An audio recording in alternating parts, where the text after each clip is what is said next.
처분권주의 이야기를 하다 보니까 처분권주의와 관련돼서 채무, 부존재, 확인의 소가 하나 문제가 되고 있는 걸 볼 수 있었어. 그래서 아예 오늘 확인의 소를 쭉 한번 보려고 하는데, 우리가 소의 종류는 이행의 소, 확인의 소, 형성의 소, 이런 식으로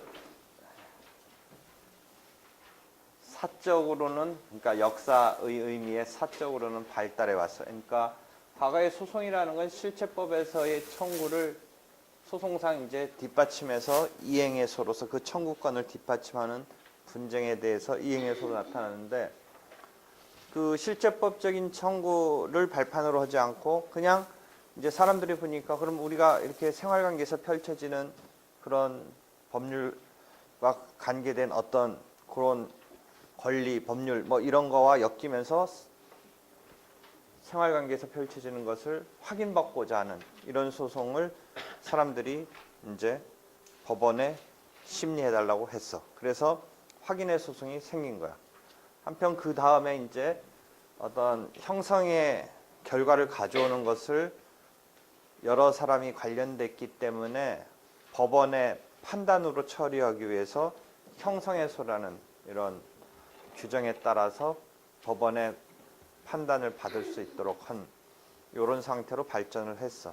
그래서 소송의 종류는 이행의 소, 확인의 소, 형성의 소로 우리가 보통은 분류해서 말을 하는데, 그 경우에 이행의 소에 있어서의 소의 이익은 소송 요건 가운데 대상을 둘러싼 소의 이익은 특별히 문제가 안 된다. 청구 그 자체 자기가 주장을 함으로써 원고로서 분쟁 해결해 달라고 요청하면 그 자체로서 소의 이익이 있고, 다만 그 사람이 그러한 청구권이 있냐 없냐는 본안에서 청구 인용할 거냐 기각할 거냐로 나타나는 거지, 소의 이익의 문제는 자기 주장 자체로 그런 청구권을 주장함으로써 통과에 들어간다. 그 원고로부터 채무자로 몰려서 피고로 삼아진 사람이 피고 적격으로서 그 사람을 상대로 분쟁 해결해 달라고 한다면 피고 적격이 통과하고, 그 의무자가 진짜 의무를 이행해야 되는지 아닌지는 원고의 청구가 인용되느냐 기각되느냐 문제로 본안으로서 나타나게 된다. 그래서 이행에서는 특별히 문제가 안 되는데, 다만 조문이 저번 때 봤듯이 장래 이행의소를 하나 미리 청구할 필요라고 해서 부득이 미리 청구할 필요가 있을 때 한해서 장래 이행의소의 소의 이익을 인정해서 그 부분을 인정하고 있다라는 것을 봤죠. 그래서 이때 현재냐 장래냐는 변론 종결시를 기준으로 해서 현재냐 장래냐를 따지는 거고, 지금 변론 종결시 뭐 소제기 시에 이미 변제기가 이르렀다 라고 한다면 뭐 더할 나위 없지만, 뭐 하여튼 어디까지가 현재냐면 변론을 종결할 때까지 이행기가 도래했다든지 했을 때의 현재인데, 그 이후 시점권은 지금 단계에서 분쟁을 해결해 줄 필요성이 없다라고 시작을 하는 것이죠. 그런데 어떤 상황에 따라서 미리 청구할 필요가 있다라는 것을 뚫고 들어가서 장래 이행으로서 소의 이익을 인정해 준다라는 것까지를 저번 때 우리가 이야기를 했어요. 그래서 지금 처분권주의 얘기를 하고는 있지만, 그 이행의 소의 이익 같은 거는 지금 뒷부분서 소의 이익으로서 당사자 적격과 객체에 대한 소의 이익으로서의 소송요건 부분서 나중에 나와요. 그래서 그 부분 이야기는 옆번호 4-72 뭐 이런 부분 보면 지금 장래 이행의 소에 있어서 미리 청구할 필요 등등에 대해서 소의 이익을 인정하고 있는 것이 지금 4-72 옆번호 부분 가서 보면 나오고 있고, 조문상으로는 장래 이행의소에 대해서 저번 때 이야기했듯이 251조가 규율하고 있어요. 그래서 우리가 소송의 종류는 이행의소, 확인의소, 형성의소가 있는데 그런 소송의 종류의 뭐 이런 거는 조문에 딱 나오고 있지는 않아요. 조문의 이 소송의 형태에 관한 것은 장래 이행의소에 관한 소의 이익에 관한 251조가 나오고 그 다음에 지금 오늘 하려는 확인의소와 관련해서는 증서 진부 확인의소라고 그래서 증서의 진정 여부를 확인하는 소에 대해서 250조가 나오고 있고 그 다음에 252조가 정기금 지급을 명한 판결에 대한 변경의소 뭐 이런 것이 지금 248조 소재기라는 조문에 있어서는 편이 제2편으로 들어가서 소재기, 소장 제출 뭐 이런 조문이 248조 시작하면서 48조, 49조 시작하면서 그 다음에 51조에서 지금 장래 이행의소가 나오고 250조가 증서 진부 확인의소가 나오고 252조가 변경의소라는 게 나와요. 그러니까 요것에 미루어서 우리가 확인의소에 관련된 조문은 하나 250조라고 보면 되고 이행의소에 관한 조문은 251조라고 보면 되고 252조는 저번 때 조금 이야기했듯이 정기금 지급을 명한 판결이 추후에 상황이 변경됐기 때문에 정기금이라는 것은 다음 달, 다다음 달, 다다음 달 물론 과거 것도 정기금으로 지급을 명할 수도 있어요.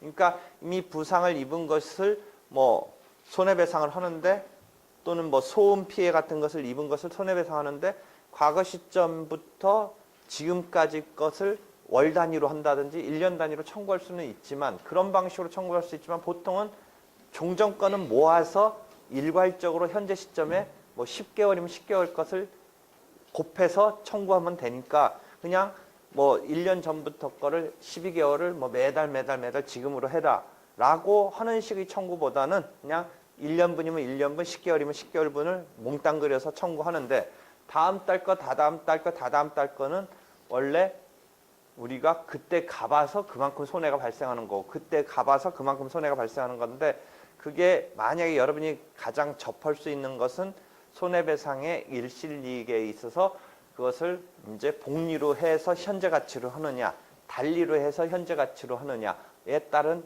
방법 등을 민법 채권법에서 본 그 예가 혹시 이해하기 쉽게 지금 여기서 말하는 장래의 어떤 정기금이라고 할 때 그걸 일시금으로 해서 지금 받는 것이 그 현재 가치로 하는 거고 만약 그대로 자연스럽게 받으려면 원래는 그때 가서 받고 그때 손해라는 것은 기본적으로 과거에 받은 피해를 보상받는 거기 때문에 그 시점 가서 한 달분을 받고 또 그 시점 가서 한 달분을 받고 이렇게 하는 게 원래는 제일 맞는데 그것을 지금 시점에 받는다라고 해서 일종의 그것도 장래 이행 판결이 되는 것인데 그것을 그 경우에는 정기금으로 안 받고 보통은 우리가 손해배상 몸 다치고 해서 손해배상을 받는 것을 현재 일시금으로 받도록 이렇게 되어 있는 건데 경우에 따라서는 정기금으로 받을 수도 있어요.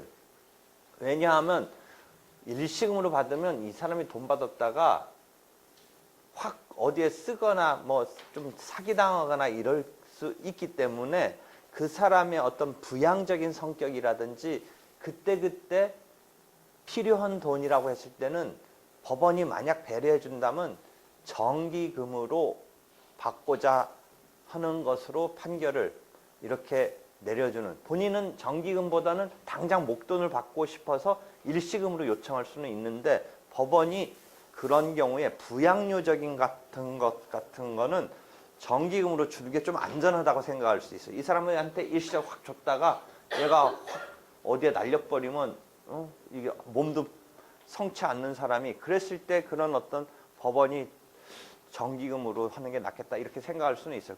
그런 이야기가 민법 책에 나올지 어떨지는 모르겠는데 뭐 나오는지 모르겠다. 그런 정기금과 일시금으로 하는 것에 대해서 뭐 혹시 민법 어딘가 나왔는지 모르겠네.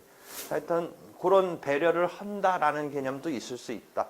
근데 그 경우에 있어서 이제 정기금 지급을 명한 판결이 그 뒤에 사정 변경이 생긴 거예요. 원래 장래를 내다보고 그만한 손해가 있으리라고 해서 내려준 판결인데 저번 때 얘기했듯이 기적적으로 완치가 됐다든지 아니면 거꾸로 그쪽에서 보면 처음에는 이런 정도의 예상만 했는데 뒤에 갑자기 뭐가 더 확대 손해가 생겼다든지 했을 때는 만약에 후자의 경우는 원고가, 전자의 경우는 기적적으로 났으면 피고 입장에서는 지금 그대로 줄 필요가 없다고 생각할 거라는 거죠. 그랬을 때 원고는 그 확대된 추가적으로 된 것을 추가해서 더 받고자 할 필요성이 생겼을 거고, 피고의 경우에 이제 줄 필요 없는 돈이 뭐 완치가 됐는지 뭐 했을 때는 더 이상 그렇게 물어낼 필요가 없지 않느냐 했을 때 피고 입장에서는 그걸 줄이려고 하는 건데, 판결을 한번 내려지면 그것에 따른 그 관계가 확정되는 것이니까 그냥은 안 된다는 거죠.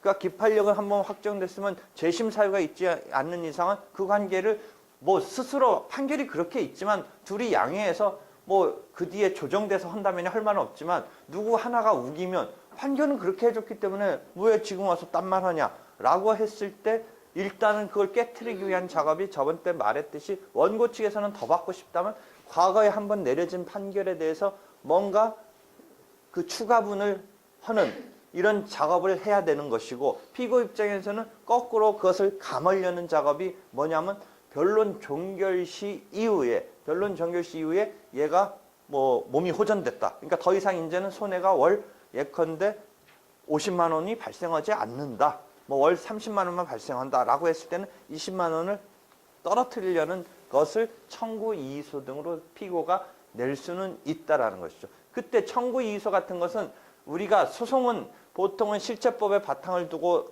우리가 하는 것인데, 청구 이의소라든지 정기금 판결에 대한 변경에서 민사소송법 252조, 그 다음에 청구 이의소는 몇 조라고 그랬어? 그때 누가 물어봤어? 청구 이의소 몇 조라고 그랬어? 민사집행법 44조. 이런 거는 지금 조문의 근거를 얘기하듯이 우리가 소송의 형태를 분류할 때 아까 이행해소, 확인해소, 형성해소로 분류하지만 또 한편 실체법에서 바탕을 둔 소송과 소송법에 바탕을 둔 소송으로 분류한다면 지금 말하는 정기금 지급을 명한 판결에 대한 변경해소라든지 뭐 집행법에서의 청구 이의소는 어떤 소송법상의 소가 되는 것이지. 그러니까 실체법에 근거를 두지 않고 소송법에서 바탕을 두고 있는 소송이라고 하는 거죠. 그러니까 분류를 한다면 실체법상의 바탕을 둔 소와 소송법상 바탕을 둔 소를 그렇게 분류할 수 있고, 한편 소송법에 나오는 지금 소의 이익과 관련해서 소송의 형태를 얘기한다면 다시 좀 아까 한 5분 전 얘기로 돌아가서 우리가 이행해소에 대해서는 251조의 장래 이행해소에 대한 소의 이익에 대해서 미리 청구할 필요라는 규정이 하나 있는 거고, 그 다음에 확인해소에 대해서는 원래 확인해소는 이렇게 사람이 생활관계를 갖고서 법원한테 확인을 해달라고 그래서 무수히 무한정하게, 이행해소는 실체법의 청구를 갖고 와서 하는 것이니까 일단 실체법에 청구권이 있는 걸 전제로 하는 건데, 확인해소는 무한정한 어떤 생활관계에서 확인을 해달라고 드립다 밀면 모든 것을 다 법원이 본안까지 들어가서 판단해 주는 데 대해서 소의 이익이 확실히 작동을 한다는 그 의미가 큰 소송 유형이라는 거죠. 그러니까 소의 이익은 원래 이행해소나 형성해소송은 크게 문제는 안 된다. 그래서 이행해소는 우리가 소의 이익은 현재 이행해소 말고 장래 이행해소에서만 한번 우리가 검토를 하지 크게 더 이상 부각시켜서 얘기를 하지 않는데, 반해서 확인해소에 있어서는 소의 이익이 되게 이제 중심적으로 설명이 되기 시작하는 것을 교과서에서 볼 수 있다는 거죠. 그러니까 이러한 법률적으로 의미 있는 것만 갖고 와서 본안을 들어갔으면 좋겠는데, 자기가 생활관계에서 사실적인 관계까지도 다 확인을 바란다고 했을 때 거기서 커트되는데, 증서 진부 확인을 구하는 소송은 250조의 소송법에서 왜 특별히 얘기를 하느냐. 원래 사실적인 것은 확인의 이익이 없다라고 그래요. 그러니까 역사적인 진실 뭐 이런 거 갖고 확인의 소송을 냈다고 쳐봐요. 둘이 싸움을 했어. 뭐 갑자기 법학을 하다가 머리가 골치가 아팠는지 갑자기 천둥 소리 오른 것 같아, 네가. 그래가지고 얘는 무슨 소리 하냐. 그건 지동호사는 어렸을 때부터 배웠다. 뭐, 그러면 뭐 그걸 법원에까지 확인을 구하겠어? 뭐 천둥 소리 옳다고 막 우기면서 법원에 소송을 내. 막 지금 나 갈릴레오야. 막 죽을 것 같아. 그래가지고 그거 확인해 달라고 그래. 그러니까 그런 역사적인 거, 사실적인 거 이런 거는 굳이 확인을 법원의 본안까지 들어가서 해줄 필요가 없다. 이런 데서 커트를 할 수 있다라는 거죠. 물론 이제 무슨 특별한 사실적인 확인도 필요한 경우는 있을까? 아주 첨예하게 그것을 갖고선 법률적인 게 싸움이 이어져서 벌어진다든지 그 배후에 법률적인 관계로까지 들어간다면 확인해 줄 필요가 있을 수는 있겠지. 그런데 그냥 단순히 그런 거 갖고 확인을 구한다면 확인의 이익이 없다. 그러니까 확인의 이익 내지는 소의 이익. 그러니까 확인의 소에서의 소의 이익이 특히 중요한데 소의 이익, 분쟁 해결해 줄 필요성, 즉 확인의 이익에서 여기서 이 분쟁 해결의 필요성이 느껴지느냐 안 느껴지느냐는 교과서에는 한 3페이지 정도로 여러 가지 확인의 소에 있어서는 분류를 해가지고 이렇게 설명을 가하고 있는데 기본적인 출발점은 그런 거라는 거죠. 그랬을 때 확인의 이익이 사실적인 관계에 대해서는 일반적으로 굳이 확인 본안까지 들어갈 필요 없다. 그건 사실적인 거니까. 라고 하는데 증서 진부 확인을 구하는 것은 진정 여부를 확인을 구하는 것은 이 증서가 위조됐냐 아니냐는 사실적인 것임에도 불구하고 그 문서를 통해서 뭔가 법률 관계가 복잡하게 엮여 있기 때문에 필요성을 인정해서 250조가 증서의 진정 여부라는 어떤 의조됐느냐 아니냐는 사실적인 확인임에도 불구하고 그것에 대한 진정 여부를 따질 수 있는 확인의 소송을 특별히 250조가 인정하고 있는 특이한 경우의 예예요. 한편 252조는 정기금 지급을 명한 판결의 소의 성질은 약간의 논란은 있지만 기본적으로 원래 한번 내려졌던 정기금 지급 명령 지급을 명한 판결을 변경시키는 것이고 다시 새로 저번 때 얘기했듯이 한 50만 원 정도의 월 차임을 지급하는 것으로 일단 장래를 내다보고 내린 판결이 그에 폭등을 해가지고 한 월 500만 원 값어치가 있게 됐을 때 변경을 시켜준다라는 의미에서 정기금 지급을 명한 판결은 형성적인 의미의 판결에 뭐 그런 성질을 갖고 있다고 일반적으로 말해요. 그건 조금 더 논란은 있는데 기본적으로 기존 판결을 취소시킨다는 의미에서 형성적인 성격의 판결이라고 볼 수 있는데 이런 게 조문에 나오고 있는 어떤 소송의 유형 또는 소의 이익과 관련해서 나오는 것인데 기본적으로 소송 유형은 딱 조문에 딱 있는 건 아니다. 이런 걸 통해서 우리가 소의 이익을 통해서 이제 그런 소송 유형을 우리가 따라서 소의 이익을 공부해 갈 뿐이지 소송 유형이 딱 제목으로 나와 있지는 않다. 이 이야기를 사전적으로 하고요. 그렇게 해서 이제 확인의 소에 대해서 우리가 얼추 이해해 가기 시작하는데 첫 번째 나오는 게 소의 이익이 문제가 된다 해서 여기에 이제 그래프를 그려왔어요. 도표를 그려왔어요. 사실의 확인은 허용되지 않는다. 사실의 확인. 근데 증서의 진정 여부를 확인하는 소송은 그래서 예외가 된다라는 거죠. 그 다음에 과거의 법률관계 확인은 허용되지 않는다. 지금 법률관계를 갖고 문제 삼아야지 과거의 법률관계는 그 과거의 법률관계를 기본으로 해서 지금 파생적으로 뭔가 그 다음 법률관계가 펼쳐져서 현재 문제가 되는 것을 따지면 되는 거지 과거 것을 가서 따질 필요는 없다라는 것이죠. 그 다음에 다만 이 경우도 예외로 지금 뚜렷하게는 안 써 있는데 과거의 법률관계가 이렇게 몇 가지 파생되는 상황을 지금 벌리고 있을 때 과거 법률관계를 확인하는 게 발본적이란 말을 써요. 발본적. 보통 생활 용어로는 잘 안 쓰는데 근원적, 발본적. 그것을 딱 그냥 채는 게 더 여러 가지 파생된 법률관계에 대해서 직접적일 수 있을 때는 과거의 법률관계라도 뭐 확인의 이익이 있을 수 있다라는 거죠. 그 다음에 소극적 확인보다는 적극적 확인을 구해야 한다라는 거예요. 소극적 확인보다 적극적 확인을 구한다라는 건 뭐냐면 이 지갑을 놓고 서로 싸우고 있는데 이 지갑이 서로 자기 거라고 그래요. 이 지갑을. 그러면 서로 자기 거라고 싸우는 사람을 상대로 내가 낼 때 이것을 내 거라고 내는 거와 이것이 네 게 아니라고 내는 것을 생각해 보세요. 이것이 내 거라고 내는 확인은 적극적 확인이에요. 근데 이것이 네 게 아니라고 하는 것은 소극적 확인이에요. 그러면 이 사람들이 싸울 때 이 사람들의 싸움에서는 똑같은 것 같은데 좀 틀려요. 봐봐요. 네 게 아니다라고 하는 거, 네 게 아니면 내 거 아니냐라는 싸움일 것 같은데 네 게 아니라고 이겨봤자 그게 내 거라고 확인되는 게 아니라 너 아닌 어떤 제3자 것으로 확인되면서 내가 그렇게 됨으로써 틀려버린단 말이죠. 틀리니까 과감하게는 적극적으로 내 거다라고 싸우는 게 좀 더 발본적이라는 거지. 그러니까 네 게 아니다는 너 아닌 것으로 승부가 나더라도 또 다른 어떤 사람 거라고 이를 가능성을 배제할 수 없는 것이니까 그 두 사람 간의 싸움에서의 더 발본적인 것은 내 거다라고 싸움 걸어서 확인받는 게 이익이 있다라고 하는 거죠. 그래서 이건 대상을 놓고 하는 거고, 그다음에 분쟁의 성숙성 각도에서 또 본다면 이게 꼭 분류돼서 여러분이 읽다 보면 이게 뭐 이렇게 분류돼서 딱 되는 게 아니라 이렇게 엉키면서 이야기가 되는 거예요. 결국은 그러니까 분쟁 해결을 해줄 필요성에 있어서 이 확인해소가 가장 유효적절하냐. 왜냐면 분쟁 해결을 해줄 필요성에 있어서 저번 때 뭐예요?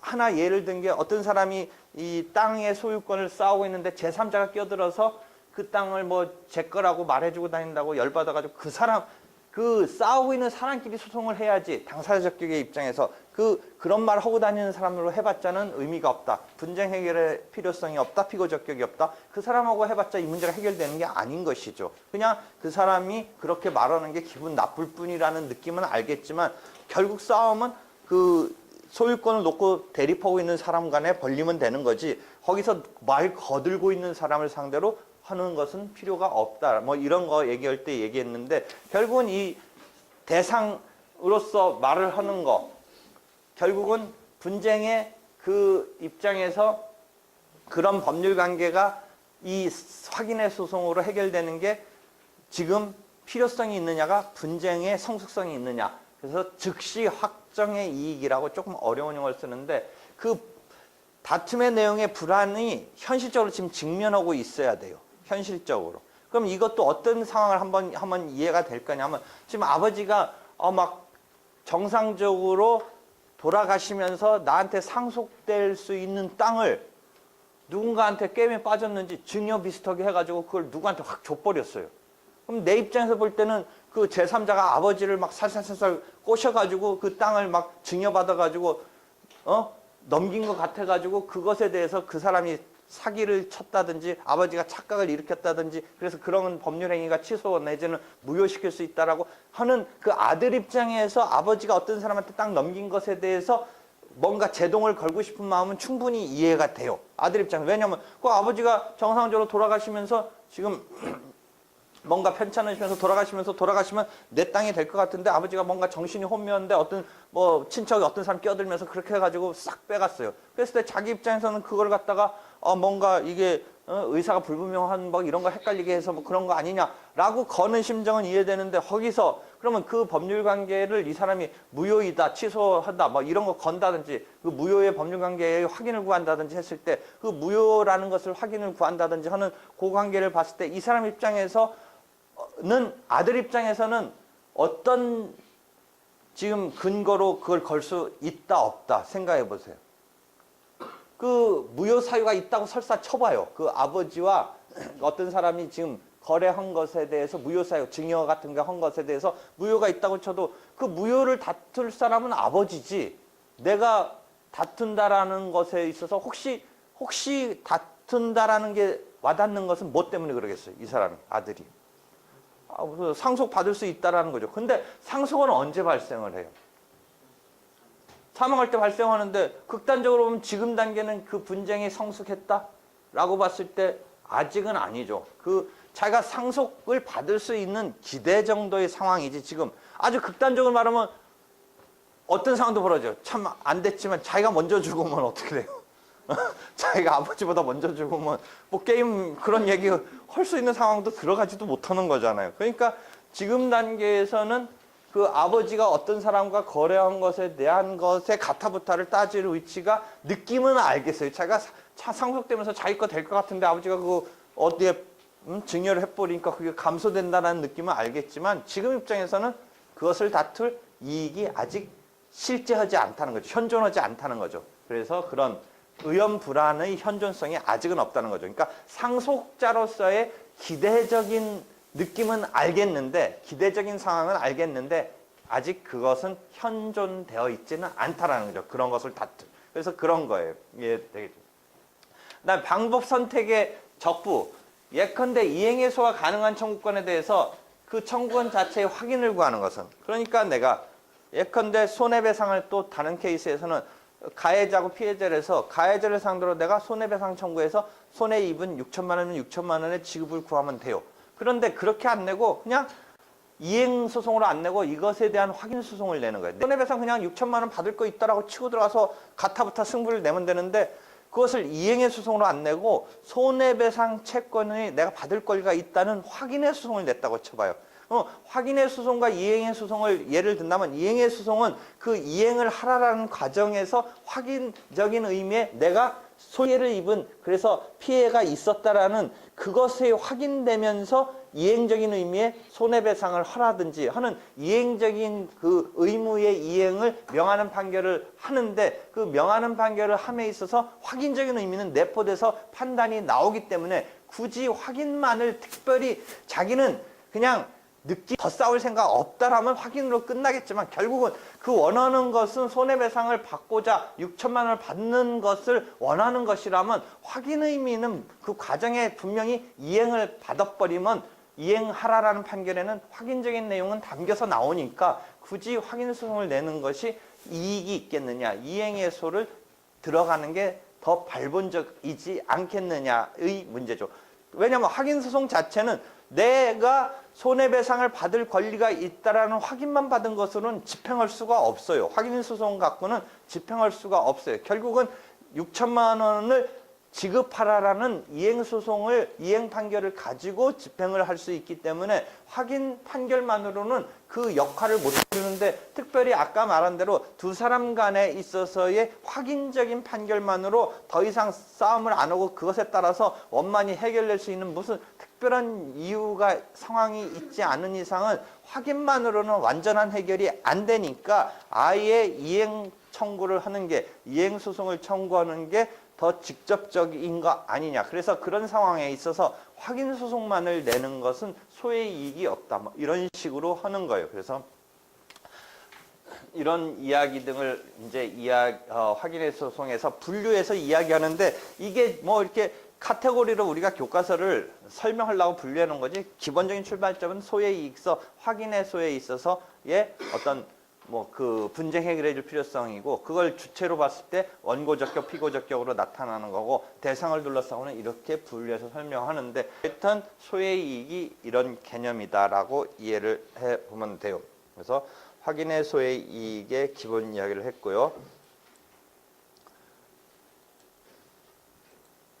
증서의 진정 여부를 확인하는 소가 소의 이익에 확인의 소의 이익에 있어서 사실관계를 확인하는 것은 원칙적으로 소의 이익이 없는데 예외적으로 조문에 있는 것인데 이 경우도 그 위조 여부를 확인하는 것의 배후에 뭔가 분쟁이 도사리고 있는 것이어야 한다는 게 요 뒤에 설명에 나와요. 증서의 진정 여부를 확인하는 소가 인정되기 위해서는 그 서면이 법률관계를 증명하는 서면이어야 하고 법률관계를 끼어야 거기 기재되어 있어서 그걸 다투는 내용이어야 되고 일반 확인의 소와 마찬가지로 결국 그래서 확인이 이익이 있을 필요가 있다라는 것이죠. 그 자체의 사실관계라는 것이지 대상으로서는 그런데 그것이 확인됨으로써 법률관계가 개재되면서 분쟁 해결해 줄 필요성이 있는 어떤 상황이어야 된다의 이야기를 이렇게 써놓은 거예요. 그 다음에 확인의 이익과 관련해서 이런 상황이 하나 있어요. 소유권에 기해서 인도 청구를 했어요.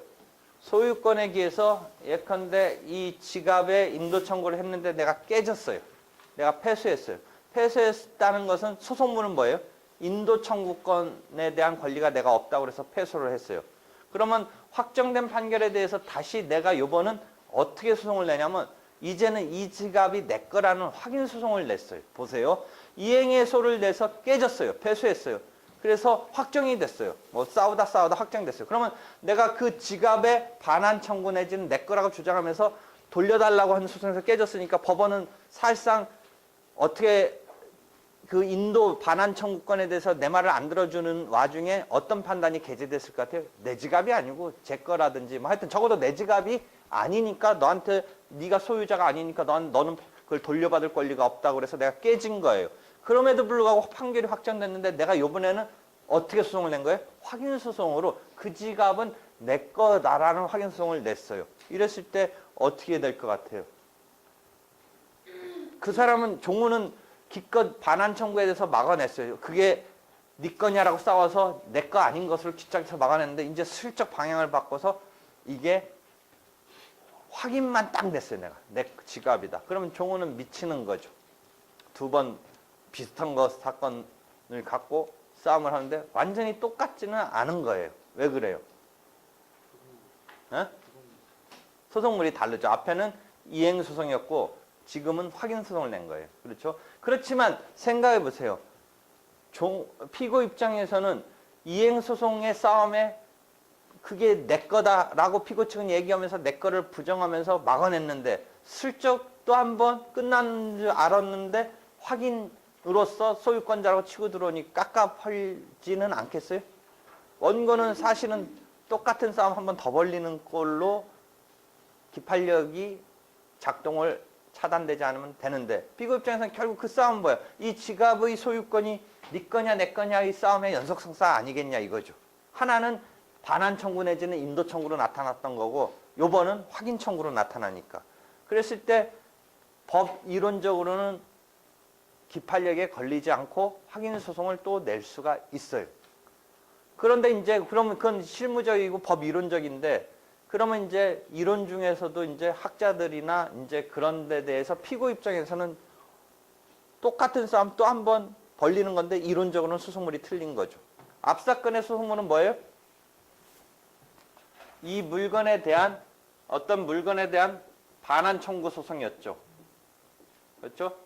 근데 이 반환 청구 소송을 다투는 와중에는 이 물건의 소유권이 이쪽 갑에 있느냐 을에 있느냐 사실상 판단을 하면서 반환 청구권에 대해서 원고 패소라든지 원고 승소라든지 판단을 해줬을 거라는 거죠. 만약 원고 승소라면 이 소유권은 원고 거다라는 판단이 내재되면서 원고 승소를 했을 거고 만약 원고가 패소돼서 반환 청구를 받는 권리가 없다라고 했다는 것은 원고 소유권이 아니라는 것의 판단이 내재되면서 그런 판단이 내려진 건데 이제 이런 판결이 확 내려진 이후에 확정된 이후에 갑이 을을 상대로 이번에는 이 물건의 소유권 확인 소송을 낸다라는 거예요. 확인 소송.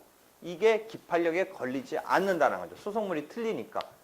그러니까 피고 입장에서는 참 깝깝하네요. 또 한 번 싸움에 돼야 되는데 이론적으로는 그렇다는 거죠.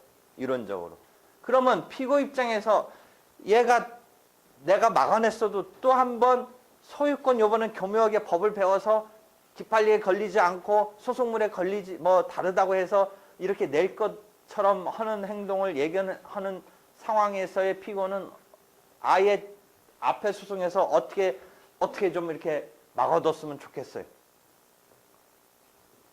어떤 방법을 생각해야겠어요. 네가 김종우 피고라면 얘가 지금 소유권 반환 청구 소송에서 내가 기껏 막아내봤자 또 확인 소송으로 치고 들어올 것 같아요. 이 소송물 뭐 이런 논리를 부장해가지고 어떻게 될 것 같아요? 너가 피고라면 더 들어와도 된다고 그래? 어차피 자신이 있어? 어떻게 할 것 같아? 지금 문제가 뭔지는 알겠어? 소유권 피고 입장에서 원고 그러니까 내가 원고라고 치면 나한테 기껏 방어해서 네 소유권 없으니까 자기가 막아냈는데 이번엔 슬쩍 소유권 확인 소송 또 들어와. 물론 두 번째도 이길 확률은 높겠지. 그랬을 때. 그랬을 때 이 피고가 어떻게 그냥 애초과에서 한 번쯤으로 더는 그런 소리 못하게 할 상황으로 피고가 어떻게 생각하겠어? 어떻게 생각했어? 피고가. 지금 어떤 상황인지는 알겠지? 그냥 이 사건만 막아낸다고 끝나면 참 좋겠는데 이번 살짝 변형돼서 확인의 소송으로 들어올 가능성이 있다니까? 확인의 소송으로. 여기서 좀 이따 말해. 하여튼 여기서 이론적으로는 나중에 뭐가 있냐면 기판력 그 자체의 이론으로는 혹시 그런 공부한 사람은 이유중이랄까 선결 문제에 대해서 기판력을 작동시켜야 된다 뭐 이런 논리도 있어. 즉 반환 청구 소송에서의 소유권 자체의 전부가 내재돼서 판단이 있었으니까 소송물 그 자체는 아니지만 그 원인을 이루는 선결적으로 전제를 이루는 그것에 대해서도 기판력을 발생시키자. 그래서 이미 네 소유권 내 소유권에서 네 소유권이 없음이 됐으니까 더 이상 소유권 주장을 하면 안 된다라는 식으로 기판력 그 자체의 이론으로도 생각해 볼 수는 있는데 지금 내가 물어보는 거는 뭐 그런 대답도 나왔으면 했는데 그건 안 나왔는데 하여튼 얘기해봐. 피고가 소득이 당했을 때 뭐 이렇게 소송물 추가시키는 것처럼 어떤 소송으로? 피고가 소를 뭔가 소 단위로 방어가 아니라 소 단위로 뭔가를 할 수 있는 그 아이디어 지금 얘기하고 있어. 피고가 원고를 상대로 그 원래 소송에서 반격할 수 있는 것을 단순히 방어 차원에서 주장을 펼치는 것은 공격 방어 방법이라고 하는데 소 단계, 청구 단계로서 방어를 펼치는 게 그대로 말 이어봐. 반격을 취하는데 소로서 청구를 하는 뭐가 있어? 반소가 있지, 반소가. 그러니까 피고는 거꾸로 뭐야? 소유권 자기가 원고가 돼서 미리 뭐를 치고 들어가? 소유권 확인의 반소를 원고를 상대로 치고 들어가면 돼.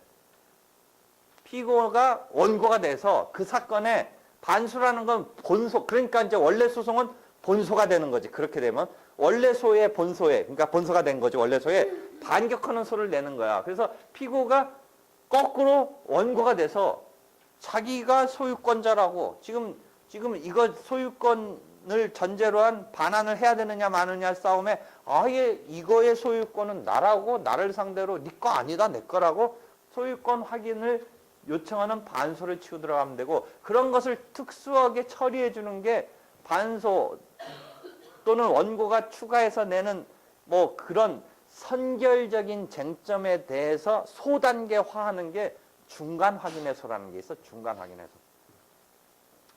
264조 뭐 그쪽 이제 269조 뭐 이런 데 보면 중간 확인의 소, 그다음에 반소 이런 것 등이 있어. 그러니까 원고가 소를 갖다가 추가하는 소변경 형태가 있고 피고가 반격하는 소가 반소가 있고 그 소변경이나 원고가 추가하는 변경이나 피고의 반소 중에 특수하게 이런 선결적인 쟁점을 가지고 확인을 받는 소송을 하나 내는 것을 특별히 중간 확인이라고 그래. 그래서 예컨대 반소인데 중간 확인의 반소를 치고 들어간다든지 하는 뭐 넓은 의미의 반소를 피고가 반소를 치고 들어가서 소유권을 갖다가 확인을 받는 뭐 이런 식의 소송을 반격을 하면 돼. 지금 이제 이렇게 해서 아이디어를 줬으니까 다시 그럼 원고가 처음에는 그냥 아무 생각 없이 소유권에 기해서 이 지갑을 반환받으려고 했는데 내가 이겼어. 내가 소유권자에서 반환받아야 되는데 요번은 거꾸로야. 피고 김종우가 그건 지고 나서 거꾸로 그건 그렇지만 자기가 요번에는 원고가 돼서 끝난 게임인데 그 뒤에 원고가 돼서 이 지갑의 소유권에 대해서 자기가 확인의 소송을 나를 상대로 냈어. 일단 낼 수 있다 없다. 원래는 기판력에 걸려서 낼 수 없는데 아까 하나 특이하게 시효중단 등의 뭐 예외 같은 게 있다고 하는데 지금 이 경우 한번 생각해봐. 이 경우는 내가 소유권에 기한 반환 청구에서 이겼는데 진 피고가 그런 판결이 있는데도 그 물건에 대한 확인의 소송을 오히려 요번은 피고가 2차적으로 내왔어. 그럼 누가 요번은 곤혹스럽니? 원고인 내가 기껏 2년 싸움해가지고 이게 내 거니까 돌려달라고 해서 이겼는데 이번은 슬쩍 얘가 피고가 원고가 돼서 자기 거라는 확인의 소송을 내왔어. 이 경우에 지금 일단 낼 수 있다 없다. 낼 수 있다 없다. 낼 수 있어 똑같이. 그러니까 왜? 앞에 거는 반환 청구의 이행 소송이고 뒤는 피고가 냈다라는 것도 좀 뭐 조금 바뀐 것 같지만 그럼 원피고가 원래 동일하니까 큰 의미 부여하지 말고 두 번째 거는 확인 소송이니까 낼 수 있어. 지금은 근데 곤혹스러운 게 누구야?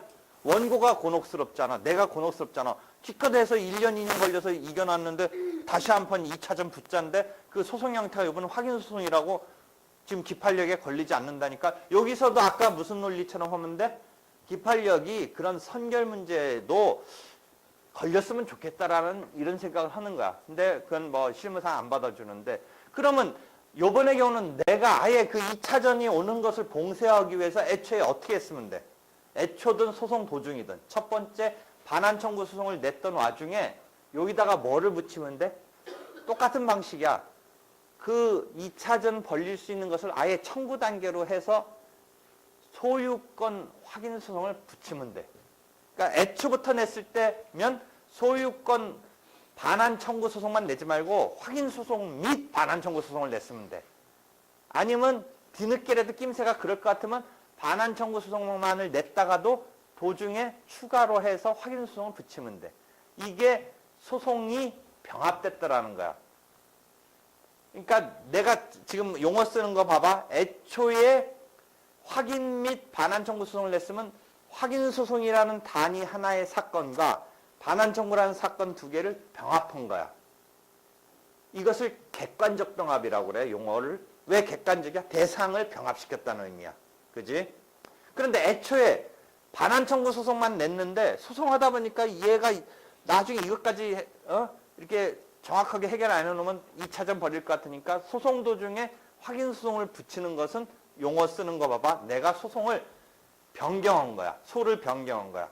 그럼 여러분이 소 변경이란 뉘앙스는 마치 교체한 것만 변경됐다는 뉘앙스로 받아들이지 말고 우리가 소송에서 쓰는 변경은 추가한 것도 변경이야. 애초 거부터 달라진 게 변경이라는 거야. 그러면 왜 소 변경이란 말 또는 청구 변경이란 말을 쓰느냐? 대상이 애초는 반환 청구라는 대상만 하나 내밀었다가 지금은 뭐를 추가했어? 플러스 확인 청구를 플러스 했잖아. 그러니까 소를 변경한 거야. 추가로 변경한 거야. 그 다음에 소 변경 결과 후발적으로 소가 객관적 병합이 발생한 거야. 잘 봐봐.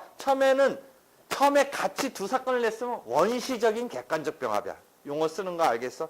근데 지금은 애초에는 이행 청구 소송만 내고 플러스 확인 청구를 붙였으니까 후발적으로 소 변경에 의해서 후발적으로 소가 객관적 병합이 생겼다. 이런 식으로 용어를 쓰는 거야. 되겠지? 되겠지? 그래서 지금 우리가 확인의 소, 이행의 소 이런 개념을 이해했는데 지금 판례 하나는 뭐야?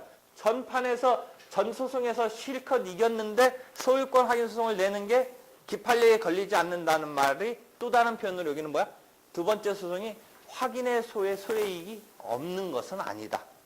그렇다고 해서 요번에 확인의 소송에 소를 내는 것에 대해서 막을 필요성 등의 확인의 이익이 없는 것은 아니다.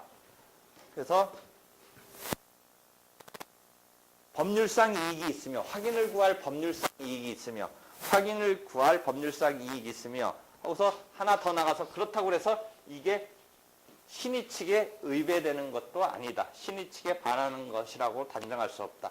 지금 왜 이런 판단이 나냐면 피고 입장에서는 봐봐. 피고 입장에서는 원고 입장에서 지금 깨지고 나서 말소를 구하는 소송을 내서 기각으로 또 한 번 이렇게 소유권 확인 소송을 내는 것은 원고 입장에서는 그러고 싶겠지. 근데 원래 우리가 기판력으로 승부는 났고 그 말소를 구하는 소송을 냈겠지. 그러니까 어떤 사건이냐면 원고는 자기 땅이라고 생각하는데 지금 등기가 X로 가 있으니까 원고 X가 말소를 구하려는 거겠지. 자기 소유권 주장을 하면서. 근데 법원에 의해서 너 소유권 인정되지 못하고 그래서 원고가 기각당했지. 그러니까 원고가 이번에 소유권 확인을 구하는 소송을 냈지. 그러니까 앞사건과 관련해서 두 번째 소유권 확인 소송이 예컨대 기판력이 생기느냐 문제인데 여기서는 이제 표현이 두 번째 소송을 제어하는 표현이 두 번째 확인 소송에 있어서의 법률상 이익이 있느냐 소의 이익이 있느냐인데 소의 이익이 없다고 할 수는 없다. 판례 용어 막 자꾸 이중 부정이니까 헷갈리는데 소의 이익이 결국 있다는 얘기지. 그리고 그렇게 낸다고 해서 그게 신의 측에 의배되는 건 아니라는 것이지. 그렇지? 그래서 지금 판례가 하나 있길래 설명을 하는데 이제 확인의 소송과 이행의 소송에 있어서의 그 관계를 어느 정도 이해할 수 있겠어요? 이해할 수 있겠어 지금? 일단 여기까지 이해해봐요. 그 다음에 여기까지 일단 질문해봐. 여기까지. 지금 막 기판력, 병합, 반소 막 이런 얘기들은 막 끌고 다녔는데 잘 정리해보면 크게 어려운 건 아니에요. 근데 지금 뒤에 반소 얘기, 기판력 얘기 이런 얘기도 조금은 해줬어요.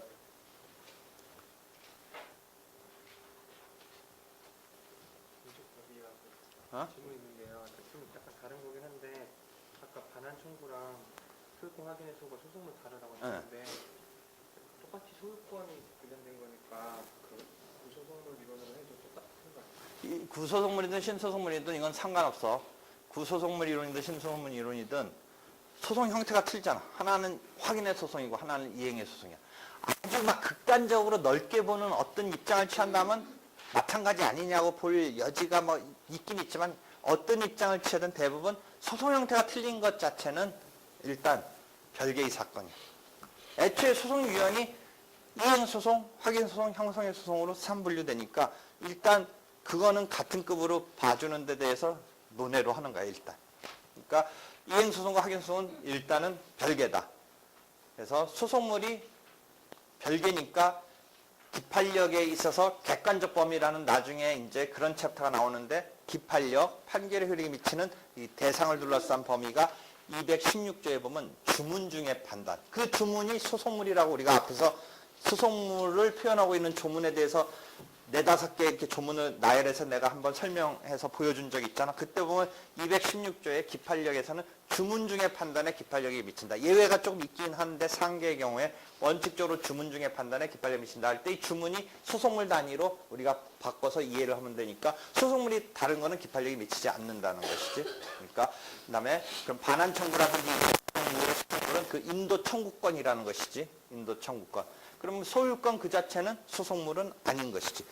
전제 문제에 불과하지. 인도 청구를 구하기 위한 전제 문제에 불과하니까 소유권 자체의 확인을 구하는 것은 인도 청구라는 그 이행소송과 확인소송에 있어서 서로 일단 원칙적으로 관계를 분리시켜서 이해를 해야지. 되겠어요? 또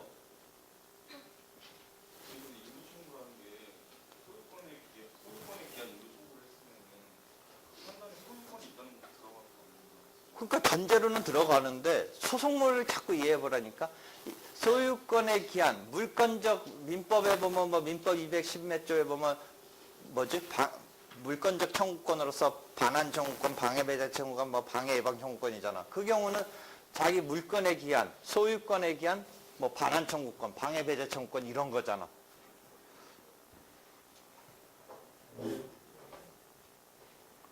다시. 그래서 채무 부존재 확인 소송 때문에 확인의 소송의 이제 일반론 이야기를 지금 진행을 했어요. 그럼 우리가 처분권조에 관련해서는 우리가 다시 돌아가서 뭐가 문제가 됐냐면 얘가 실은 어떤 이런 관계에서 1억 원의 채무가 있는데 3천만 원 정도밖에 안 남았다고 생각하는데 애초에 이 법률관계 자체의 채무 부존재 소송을 낼 수도 있는데 지금은 어떤 상황을 설정해서 이야기를 하냐면 3천만 원 정도밖에 안 남았다고 생각해서 이 사람이 3천만 원 이상은 존재하지 않는다라고 했는데 다행히 뭐 3천만 원이라든지 2,500만 원 정도라든지 뭐 이렇게 했을 때 원고 청구를 받아주면 되는데 한 4천만 원 정도로 원래 원고가 3천만 원 이상은 존재하지 않는다라는 거와 엇박자가 났어요. 그랬을 때 4천만 원이 존재한다라면 그대로 그것에 따른 판단을 해주려면 원고 청구는 기각시킬 수밖에 없는데 저번 때에 이어서 원고의 의사에 비추어서 어차피 이 채권 채무의 분쟁의 금액을 4천만 원이면 4천만 원으로 확정해서 내려주면 어떻겠느냐. 그러면 4천만 원으로 확정해서 내려주면 마치 1,000만 원쯤 후퇴한 이런 지금 원고 입장에서는 1,000만 원이 밀린 꼴이죠. 그래도 원고가 그 정도로 요 경우로 분쟁을 해결받기를 원한다라고 우리가 미루어서 그렇게 해줘도 무방하다. 처분권주에 의배되지 않는다는데 거기에 다만 이제 원고의 의도는 한 3천만 원에서 조금 1,000만 원 정도 밀리는 건데 예컨대 법원이 한 막 9,500만 원이 남았다라고 한다면 원고 입장에서는 이 승부에서는 3천만 원 정도를 갖고 막 승부를 벌였는데 뜬금없이 9천 정도의 이런 채무라고 한다면 원고 입장에서는 요거는 포기하고 요거는 그러니까 포기라는 게 뭐 청구를 포기한다는 게 아니라 이 싸움은 그렇게 해서 기각당하고 다시 제대로 승부를 내겠다라는 생각이 있을 수도 있으니까 그건 처분권자에 비춰서 원고의 의사에 비춰서 그렇게 판단해 주는 것은 오히려 원고가 바라는 바를 충족시켜주지 않을 수도 있는 거니까 그런 경우는 좀 문제지만 그렇지 않으면 원고의 의사에 비춰서 한 3천만 원 정도를 넘어서지 않는다라고 했을 때의 경우에 한 4천만 원 정도로 판단 내려주는 것은 뭐 무방하다라고 보는 게 채무 부존재 확인 소송에 있어서의 원고의 의사와 관련된 처분권조에 관련된 그런 상황으로 하나 설명을 하고 있는 거예요. 이해되겠죠? 그러니까 원고가 한 3천만 원 이런 정도만 남았다고 하는 데 대해서 갑자기 9천만 원 막 거의 거의 다 남은 것처럼 얘기해주면 원고는 이 경우에 그냥 기각받고 다시 싸움하는 게 낫지, 그것을 그대로 의사에 따른 판단이라고 해서 신청 범위와 연동돼서 받아들일 것이라고 생각하기에는 조금 무리한 금액이고, 한 3천, 4천 정도라면 그런 경우는 그냥 기각 판결을 내려주는 것보다는 그냥 3천만 원을 넘지 않는다라고 했지만 4천만 원이라고 채권 채무 관계를 확정해주는 이런 판결을 내려주는 게 처분권주의에 의배되지 않는다, 이런 이야기를 하고 있는 거예요. 그래서 이렇게 하고 있고, 그 다음에 나오는 거는 이제 이 처분권주의를 떠나서 우리가 확인의 소송에 아까 소외이익과 보충성과 관련해서의 이제 논점으로 계속 뒷부분 이야기로 가는 건데요. 지금 나온 판례는 이런 상황이에요. 99년도 판례인데, 오토바이 타고 가는 사람이 갑자기 여기에 차가 고장으로 서 있기 때문에 갖다 부닥쳤어요. 부닥치니까 이제 그래서 나중에 결국 죽었어요. 오토바이 부닥친 사람이. 그러니까 앞에 차 선 사람은 차가 고장나서 약간 갓길 비슷하게 안전하게 했는데 뒤 오토바이가 와서 그냥 부닥쳐 버리니까 앞차 세웠던 사람의 주인 내지는 그 보험회사는 우리 책임이 없다라고 얘기하는 거고, 오토바이 타고 가던 자의 유족은 처음에는 큰 부상 당하고서 그 다음에 이제 결국은 죽었어요. 아마 죽었어, 소송 중에. 그래서 그쪽 본인 내지는 유족은 보상을 하라. 네가 세워놓은 것 때문에 가서 부닥쳐서 죽은 것이니까 했을 때, 이 싸움에서는 정상적인 싸움이라면 보통은 자기가 피해 입었다는 뒤 오토바이 측이 앞에 세워놓은 차량을 상대로 나 이런 죽었다든지 다쳤으니까 손해배상을 하라는 이행소송을 내는 게 일반적인데, 각가다 앞에 보험회사들이 이런 사건에서 거꾸로 채무부존재 확인소송을 먼저 치고 들어가요. 채무부존재 확인소송을 먼저 치고 들어가요. 그럼 부존재 확인소송을 치고 들어가면 자기는 책임이 없다라고 해서 치고 들어가면 어떤 식으로 소송이 전개되냐면, 뒤에 와서 피해자라고 하는 측이 이행소송에서 하는 공방처럼 부존재를 치고 들어간 사람이 채무가 없다는 걸 증명하는 게 아니라, 부존재 소송을 내면 이행소송처럼 이행소송을 낸 측이 주장 증명을 해 나가듯이 부존재 소송에서도 마찬가지의 그런 주장 증명 책임이 우리가 일반적으로 소를 제기했을 때의 이행 청구에서의 원고가 하듯이 채무부존재 소송을 가해자라고 지금 싸움에서 몰리고 있는 사람이 내버리면, 그래도 그 가해자로 몰린 사람이 언뜻 생각하면 채무 없음을 자기가 냈으니까 주장하고 증명해야 될 것 같지만, 그렇게 소송 낸 주장만으로 일단 소송은 어떻게 되냐면, 그 피고로 몰린 피해자라고 우기는 피고로 몰린 사람이 이제 손해에 입증을 해야 돼요. 사건 인과관계라든지 손해 이해되겠어요? 그러니까 주장 증명에 있어서 채무부존재 소송은 특수한 거예요. 그래서 채무부존재 소송의 교과서, 여러분 교과서 단계는 안 나오는데 요런 내가 용어를 써요. 선제 공격적이라는 거예요.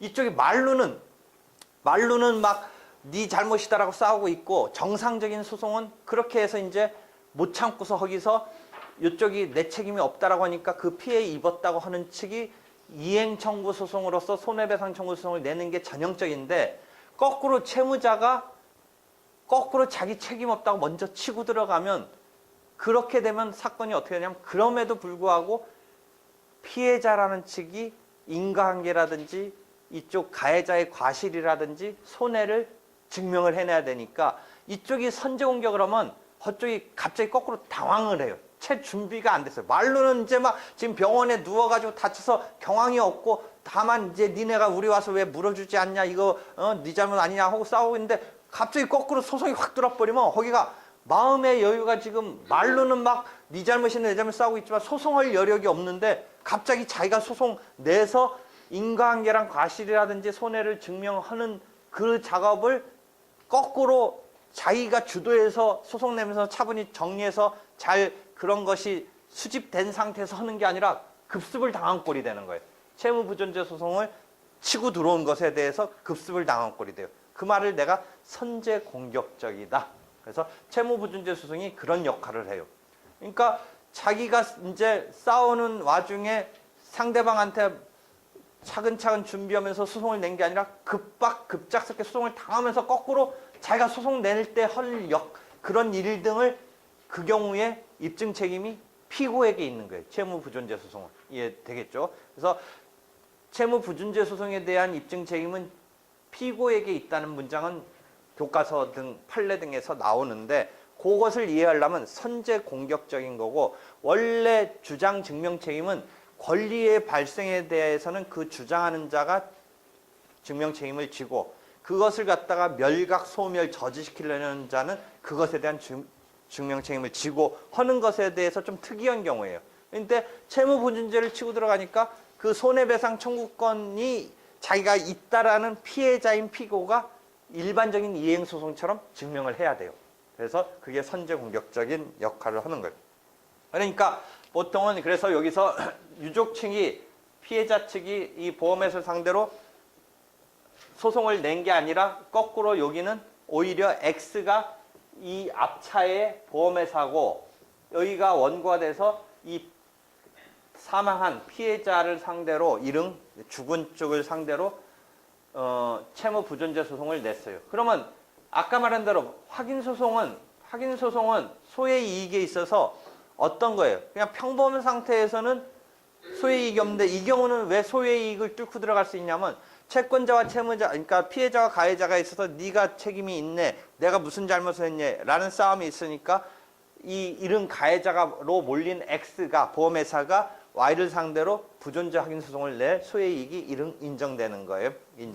사실은 평범한 상황이라면 부존재 치고 들어갈 필요가 없어요. 왜? 누가 깎아본 거예요. 부존재를 주장하는 데 책임 없다는 사람은 말로는 싸움을 하더라도 그냥 가만히만 있으면 피해보는 거 특별히 없단 말이죠. 누가 소송을 내오겠어요, 보통은? 그 피해 입었다는 사람이 원고가 돼서 이행소송을 내올 거니까 지금 가해자로 몰린 사람은 이 일반적인 상황으로는 피곤하고 뭐 몰리고 나쁜 놈으로 되고 있지만 법적으로는 가만히만 있어도 딱히 더 지금 자기가 피해보고 있는 게 없어요. 그쪽이 지금 나한테 나쁜 놈이라고 네가 잘못했다고 하고 말로만 하고 있을 뿐이지 소송상으로는 자기가 먼저 그럴 필요가 없이 가만히만 있으면 자기는 더 이상의 뭐는 없는 건데도 불구하고 왜 부존재를 치고 들어갔어요, 여기는? 이게 선제 공격을 한 거예요. 거꾸로. 이해되겠죠? 원래는 계속 지금 반복되지만 가만히만 있으면 자기는 소송상으로는 별 불리한 거 없어요. 왜냐하면 피해자라고 주장하는 상대방이 나한테 소송 내서 법원으로부터 이행 청구가 손해배상 청구가 받아들여져서 내가 갚아야 된다고 하면 그때 주면 되는 거일 뿐이지 지금 내가 먼저 오버해가지고 내 책임 없다고 뭐 내가 뭘 잘못했냐라고 식으로 치고 들어갈 필요가 정상적인 경우라면 법적으로까지로 본다면 굳이 그럴 필요가 없는데도 왜 그랬느냐. 이렇게 탁 치고 들어가면 갑자기 이쪽은 보험회사하고 여러 가지 노하우가 있는데 그쪽은 사고당해서 경황도 없는데 갑자기 소송이 거꾸로 들어오니까 자기네가 소송 낸 것처럼 막 이런 소송 준비를 해가지고 입증을 해야 되는 것으로 갑자기 내몰리는 거예요. 그러니까 이렇게 탁 치고 들어가면 부존재 소송 나면 아무래도 이제 자기네가 주도해서 소송 낸 게 아니라 소송을 거꾸로 이행소송 아니지만 부존재지만 자기가 소송 당한 느낌으로 지금 내몰리게 되는 거예요. 그래서 타협 같은 것에 있어서 좀 힘에 있어서 갑과 을에 있어서 갑자기 을의 의치 비슷하게 되는 상황으로 내몰리게 되는 그런 게 있어요. 하여튼 그러니까 이제 Y가 추스리고 무슨 소송을 냈어요? 어차피 내가 부존재에 대해서 너의 잘못 등을 밝히면서 내가 손해배상 채권이 있다는 것을 주장을 하는 단계로 가고 증명을 해야 되는 관계라면 내가 거꾸로 주도하겠다고 해서 반소로 손해배상 청구 소송을 냈어요. 손해배상 청구 소송을 냈어요. 이해되겠죠? 아까 반소, 요 케이스는 아니지만 반소라는 개념 한번 설명했는데 이 경우도 부존재에 대한 확인에 대해서 거꾸로 피고가 원고를 상대로, 즉 원고가 반소에 대해서는 피고가 되면서 이행소송을 치고 들어갔어요. 반소로. 이해되겠죠? 상황은. 그랬더니 무슨 문제가 터지냐면 이 부존재 확인 소송은 아까 소의 이익과 관련해서도 조금 나왔는데 소의 이익에서 나왔는데 이행의 소에 대해서 확인은 보충성이라고 그래서 후차적으로 이행이 먼저 있다면 확인은 보충적으로만 역할을 하는 느낌으로 우리가 소의 이익에서 포착을 해요. 확인 부분은 그 어떤 권리나 청구권의 확인 부분은 내포돼서 다루어지는 것이니까 굳이 확인만을 독립적으로 내지 말고 이행해소를 내면 확인 부분도 내포돼서 판단이 들어가지 않느냐. 그런 개념이 확인해소의 이행해소에 대한 보충적인 입장의 보충성이라고 해요. 그럼 이 경우도 다시 돌아와서 본다면 이렇게 이 소송 자체만 부존재 소송만 있다면 그 다음에 아까 확인의 이익이 있다고 해서 인정할 수 있는 뭐 소송의 진행이라고 하지만 이렇게 반소가 나왔으면 이행소송 손해배상 청구권에 대해서 예컨대 자기가 6천만 원 손해를 받았다고 하는 소송에 대해서 손해배상 채무가 존재하느냐 아니냐는 이 소송만에서도 다루어져요, 안 다루어져요? 다루어진다는 거죠. 그죠? 다루어지니까 굳이 이 소송의 운명의 필요성은 이제 이것만 있을 때는 이게 낸 것은 이해되지만 이게 나온 이상 이것의 운명은 더 이상 필요성이 있다 없다 할 때 이제 논란이 있게 되는데 나는 더 이상 부존재 확인 소송의 확인 소송은 더 이상 유지할 필요가 없다. 소의 이익이 소멸한다가 내 입장이고 그런데 지금 99년도 아까 판례는 그렇다고 해서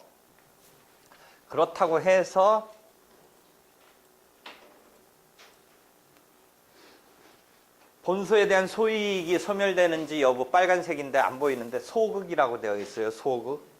그래서 소멸되지 여부의 소극이니까 소멸되지 않는다라는 거예요. 지금 판례는 소멸되지 않아요. 그러니까 다시 소멸되지 않는다는 얘기는 요 소송이 요 반소라는 손해배상 청구 자체의 이행을 구하는 소송이 나왔기 때문에 나의 생각은 이 채무분쟁 소송은 선제 공격적인 역할로서 낸 건데 결국은 손해배상을 그쪽서 치고 들어온 이상 그 역할은 다 했으니까 확인해소를 더 이상 유지할 필요는 이제 없다. 그쪽이 말로만 변주 굴리면서 승부를 안 내고 나를 심리적으로 괴롭혔으니까 내가 하도 답답해서 나 책임 없다고 부존재 소송을 냈는데 급기야 이제 이행을 요청하는 소송을 내왔으니까 원래 제대로 정상이면 제일 정상적인 건 뭐예요? 옥신각신 하다가 이게 Y가 원고가 돼서 가해자로 자기가 나한테 따지고 있는 나를 상대로 이행소송 들어오는 게 제일 일반적인 소송 형태잖아요. 그런데 내가 못 참고 먼저 치고 들어갔어요. 이걸 치고 들어갔을 때 Y가 해야 되는 것은 이 자기가 이행소송 낸 것처럼 똑같이 해줘야 될 판이니까 이 사람은 그럴 바에야 자기가 반소를 또 여기다 묶었어요. 그러니까 나는 이 소송은 더 이상 유지할 필요가 없다. 소의 이익이 없다라는 게 내 생각인데 대법원은 그렇지 않다라고 그래요. 그래서 그런 게 있으니까 판례대로 보면 소의 이익이 소멸되는지 여부에 대해서 그렇지 않단데 그 뒤에 또 2010년에 또 나왔어요. 근데 왜 이걸 내가 그럼 지금 여러분한테 내 얘기를 자꾸 강요하려고 하는 게 아니라 나같이 생각하는 경우가 외국의 입장이에요. 근데 우리 대법원은 안 그렇다고 하는데 2010년에 또 안 그렇다고 그러는데 또 불구하고 또 그럼 내가 이제 그만 나도 이런 얘기 하는 거를 여러분한테 강요하지 말아야 되는데 또 불구하고 또 왜 하느냐. 이 2010년 판례의 하급심이 광주 고등법원 사건인데 내 얘기처럼 한번 개겼어요. 대법원에. 과거에 99년에도 한번 그렇게 했는데 그러면 순수히 2010년 판례의 원시민 고등법원에서 그렇게 따랐으면 문제가 안 되는데 고등법원이 판례가 변경돼야 된다라고까지 치받았어요. 자기네 보스인 대법원에 대해서 치받았어요. 그런데 역시 2010년 대법원에서 또 깨졌어요. 거기서. 근데 그 고등법원 발상이 나랑 똑같고 내가 썼던 그 99년도 판례의 평석적인 문구가 그 고등법원 판결에 그대로 다 담겨 있어요. 선제 공격적이고 뭐 해서. 그래가지고 판례 변경될 필요성까지도 얘기했는데 그래서 봐봐요. 반소를 제기한 이상 원고의 본소는 이 채무 부존재 본소는 결과적으로 확인이 이익이 없어 부적법하다고 광주 고등법원에서 했는데 결국 변경된다고 하면서 판단을 내렸는데 대법원 가서 깨졌어요. 그래서 지금 판례는 그렇게 해서 본소의 소의 이익은 없다예요. 본소의 소의 이익은 없다예요. 이해되겠죠? 본소의 소의 이익은 없는데 그래서 내가 올 1월에 실제 변호사 시험 객관식 종합형에 또 문제를 냈어요. 똑같이. 봐봐. 이거 실제 시험 문제예요. 이거 변호사 시험의 시험 문제의 보기 중에 이건 이제 어떤 전제 상황이 있고 문제가 되게 길어서 다 못 실어왔는데 마지막에 확인의 이익이 소멸한다고 볼 수 없다니까 이 질문 맞는 거예요. 판례에 따라서 맞는 거예요. 그러니까 나는 뭐 내 주장 때문에 뭐 답을 뭐 한 건 아니고 이건 그만큼 내가 의미 있게 보는 판례이기 때문에 지문에 넣었어요. 지금 문제가 이 본소가 확인의 소송이 반소의 이행 소송 때문에 소의 이익이 소멸되느냐 부분이 논란이 됐는데 현재 판례는 그렇다고 해서 본소로서 채무부존재 소송의 확인의 이익이 소멸되는 것은 아니다라는 게 99년 판례고 2010년 판례에서도 유지되고 있는데 밑에서 치고받고 올라오고 실은 왜 내가 그렇게 지금 얘기하냐면 외국서는 이런 똑같은 사례는 아니지만 이런 유형에서 독일이든 일본이든 다 확인의 본소의 소외이익은 더 이상 유지할 필요가 없는 소외이익이 소멸된다라고 했기 때문에 나도 과감하게 그런 의견으로서 평석을 하는데 다행히 요 두 번째 나온 판례의 하급심이 그런 판단을 내비쳤다가 판례를 변경하려고 시도했는데 그냥 박살내면서 그대로 대법원은 안 바꾸고 있다. 그 이야기를 해주고 실제 시험 문제 내는 거야. 그럼 이게 계속 왜 시험 문제 내는지 또 봐. 이건 내가 한 거고 모의 시험 문제도 이건 본 시험은 아니고 모의 시험인데도 똑같은 거야. 이건 주관식으로 나왔는데 똑같은 문제를 내잖아. 채무 보존제 확인의 반소를 제기했다고 가정한다면 근데 요거는 반대 국면이거든. 지금 반대야. 본소가 지금 본소가 요건 이행 소송이고 지금 두 번째는 후소가 반소로 낸 경우야. 그러니까 아까 거랑 지금 반대로 된 거야. 그러니까 이런 거를 자꾸 물어보는 거야, 지금. 요 틀에 지금 반대야. 지금 계속 말한 거에 반대 틀이야. 봐봐. 이행 소송을 들어왔는데 요번은 반소로 채무 부존재 확인 소송을 냈어. 응? 이 경우에 어떻게 되느냐? 이 반대 상황이야. 알았지? 지금 그러니까 이런 거 갖고 계속 시험 문제를 내는 거야. 이 경우는 어떻게 됐어? 본소에서 이행 소송이 들어왔으니까 반소는 요번은 채무 부존재의 본소에 대한 이행의 반소가 아니라 이행의 본소에 대해서 채무 부존재의 반소야. 그러니까 지금 전소와 후소를 그러니까 본소와 반소가 맞바뀐 상황이야. 이번 문제는 이건 주관식 모의 시험 문제인데 이 경우에 어떨 것 같아? 결론은 반소 부분이 부존재니까 내가 지금 같이 1시간 내내 이야기해온 것에 의하면 본소에 대해서 반소는 특별히 본소를 뛰어넘는 뭔가가 나타나야 되는데 본소의 이행소송에 아까 말했듯이 본소의 그 경우에 승부의 싸움에 부존재 부분은 내포되어 있잖아. 부존재 부분은 내포되어 있잖아. 그러니까 굳이 반소를 벌릴 필요성이 있다 없다? 이 케이스는 있다 없다? 없다. 그러면 없으면 반소 부분의 부존재 확인의 소의 소외이익은 없다. 소외이익은 소송 요건으로 없으니까 후소는 반소는 그러니까 부적법 각하된다. 부적법 각하된다. 이해되겠어? 헷갈릴 것 같은데 갑자기 이 이야기를 안 하고 갔으면 될 뻔했는데 지금 이 이야기를 하니까 아까 본소가 채무 부존재의 본소고 반소가 이행소송인 경우와 이걸 지금 안 얘기했으면 될 뻔했는데 이번 거는 이행의 본소에 대해서 피고가 자기 줄 거 없다고 채무 부존재 반소를 낸 케이스는 어떻게 될 거냐. 일단 그럼 상황이 뒤바뀐 것까지는 이해해? 지금 아까 계속 말해왔던 사건하고 뒤바뀐 건 이해가 돼? 근데 이 케이스는 반소의 부존재는 본소의 이행소송에 있어서의 이행청구권의 존부에서의 채권 채무의 존부가 확정이 거기 내포돼서 되니까 반소로서의 채권 채무의 존재 여부는 더 이상 다툴 실익이 없다라고 봐서 반소 부분이 부적법 각하된다. 이해되겠어? 부적법 각하된다. 질문해봐. 소유권 존재 확인 청구가 다시 다른 소로 제기될 수 있는 것을 방지하기 위해서 그걸 할 수 있다고 하셨잖아요. 인도 청구 소송만으로 승부가 나봤자 소유권 자체가 확정되는 건 아니니까.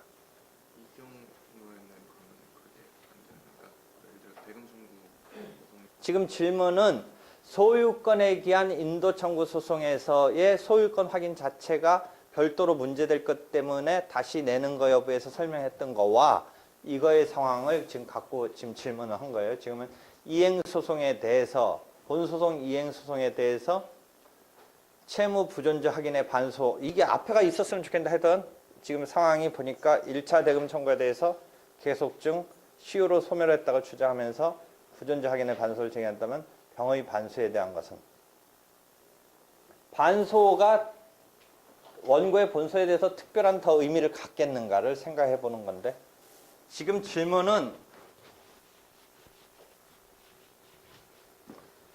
이쪽에 인도 청구에 대해서 피고가 인도 청구권 존재를 다투는 것을 질문을 하면 이틀인데 아까 말한 거는 인도 청구권에 대해서 소유권을 다투는 거야. 여기서 또 차이를 잘 봐야 돼. 이 차이를. 지금 상황은 봐. 지금 손해배상 청구권에 대해서 손해배상 청구권의 존부를 건 거와 소유권에 기한 인도 청구에 있어서 소유권은 지금 틀린 상황이야. 잘 봐봐. 소유권에 기한 거는 인도 청구권 자체의 존부를 싸운다면 그런 꼴이 되는데 아까 전반부에 얘기했던 것은 소유권에 기한 인도 청구에 대한 소유권 싸움이고 그것을 굳이 지금 싸움처럼 만들려면 뭐야? 인도 청구권 자체의 존부를 걸면 그런 싸움이 나오지. 지금 이건 무슨 얘기인지 못 이해할 사람이 있는데 이해할 시간 때문에 내가 미안해서 그런데 중복재수 할 때 설명을 할 건데 잠깐 아쉬운 대로 궁금한 사람은 틀린 거야. 지금 질문한 거는 혹시 말하려는 거 뭐 알아? 지금 말하려는 거 혹시 이해한 사람? 혹시 내가 말하니까 여기서 질문한 거는 아까 전반부에 말한 건 소유권에 기한 인도 청구권인데 소유권을 다시 싸움하는 거에 얘기를 한 거고 굳이 지금 같은 상황을 그것에 빗댄다면 인도 청구권 자체의 존부 싸움이라니까 이거는 이해한 거지? 이해했네 여기는. 넌 확실히 이해했어? 나머지 이해 못한 사람 중복재수 때 다시 설명할게. 이해되겠어? 혹시 그러니까 지금 내가 지금 순간적으로 얘기한 거 억지로 해도 이해된 사람 지금 틀린 얘기를 한 거야 조금은 사실은. 질문한 사람이 틀리다니까 나머지 얘한테 물어보든지 다음에 할 게 있을 거야. 시간 때문에 스톱할게. 수고했어요. 감사합니다.